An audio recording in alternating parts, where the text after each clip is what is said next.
I saw this post where this girl was saying that her and her husband built together when they were in their 20s. So they were like 21, 22 when they got married. Now they're in their like 30s or 40s.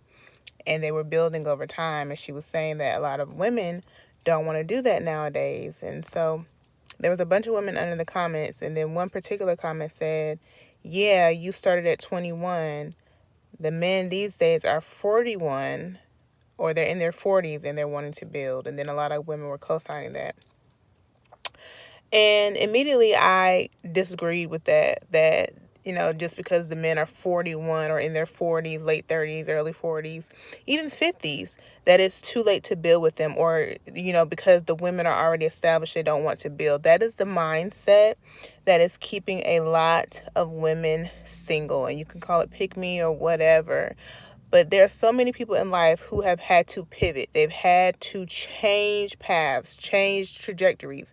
A lot of people started on the wrong path. They started without Jesus, first of all, and they did a lot of things that society told them to do. They dressed the way society told them to dress. They went to school, where their parents told them to. They did the career path that the advisor told them to because it said that it would make them money or whatever, but it really wasn't what God had called them to do. And so now they find themselves in the late 30s, early 40s, even 50s, right? Having a quote unquote midlife crisis, right? They don't know what to do. Some of them have found Jesus. Some are still searching. But along with that is going to come a career change. Once you step into your true purpose, into your true calling, you are going to have to change and be a completely different person, career-wise, mentally, spiritually, emotionally, financially. God will strip you of all of those things.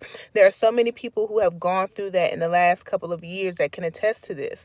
And so for you to think just because you are in a certain place financially as a woman that makes you above building with a man, you are sadly mistaken, because, sweetie, the money that you have now, God will take all of that money from you. Do you understand? None of this can be taken into the kingdom of heaven. None of this can be taken when you pass away. So whether you go up to heaven or you're going down to hell, you cannot take this with you, okay? And so for you to think that you are above someone or you're greater than building with someone, you don't have the energy to build with a man, God may have you start all over in a year or two. And that same man that you were looking down on, that you didn't want to build with, another woman saw the value, saw the potential, saw the God in him, and was willing to get down on her hands and knees and build with him. And now they're in a much better place a year or 2 years later. And now you're starting from scratch, right? And so I say all that to say, humble yourselves right before the Lord humbles you. A lot of women have this greater than thou mentality. And God is going to change a lot of that in the next coming years. You mark my words, okay? Humble yourselves before the Lord humbles you.